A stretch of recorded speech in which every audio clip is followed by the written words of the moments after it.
क्या आपने कभी सोचा है, एक ऐसा युद्ध जिसमें भाई ने भाई को मारा, गुरु ने अपने ही शिष्यों पर अस्त्र उठाया, और जहां धर्म और अधर्म की सबसे बड़ी टक्कर हुई, वही है महाभारत।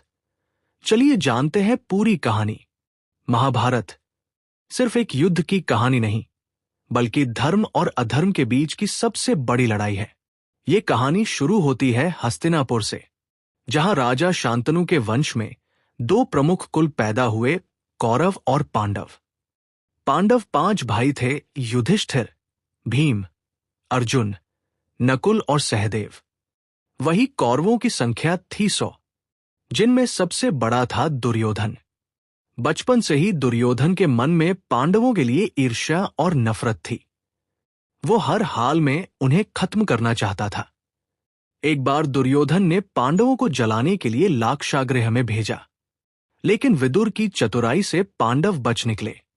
समय बीता और पांडवों ने द्रौपदी से विवाह किया।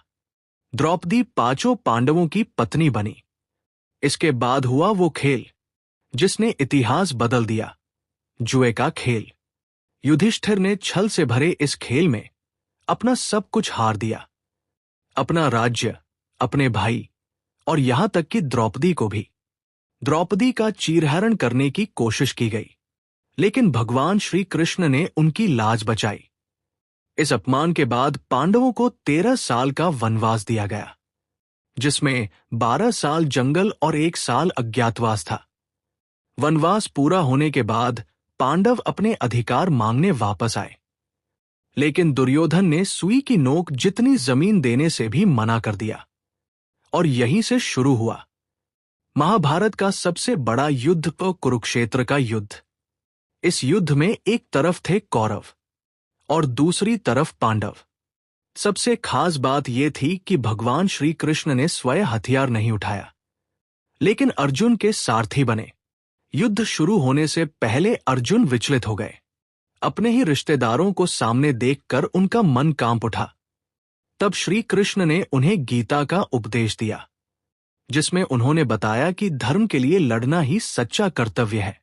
युद्ध 18 दिनों तक चला और हर दिन कई महान योद्धा मारे गए।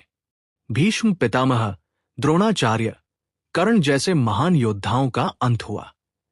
अंत में भीम ने दुर्योधन को गदा युद्ध में हराया और इस तरह कौरवों का अंत हुआ।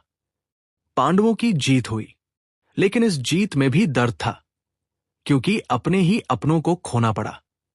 महाभारत हमें सिखाता है कि अहंकार और